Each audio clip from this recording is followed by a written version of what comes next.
League পর্বে মোটা দাগে ব্যর্থ হয়েছেন মেহেদী হাসান মিরাজ।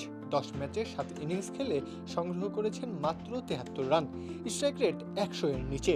যদিও প্লে অফে পৌঁছেছে তার দল, তবুও ব্যক্তিগত পারফরমেন্সে খুশি হওয়ার উপায় নেই। বল হাতেও যেন মলিন মিরাজ। 10 ম্যাচে নামের পাশে উইকেট সংখ্যা মোটে 4। অনেক ম্যাচ তো বোলিং কোটাও পূর্ণ করেননি। মিরাজ হেভিওয়েট দলের নেতৃত্ব দিচ্ছেন বটে, তবে নিজেকে মেলে ধরতে পারছেন না কোনো মতেই। রংপুরের বিপক্ষে এলিমিনেটরে ফর্মে ফিরতে পারবেন তো তিনি? ওটা যে বাঁচা মরার ম্যাচ।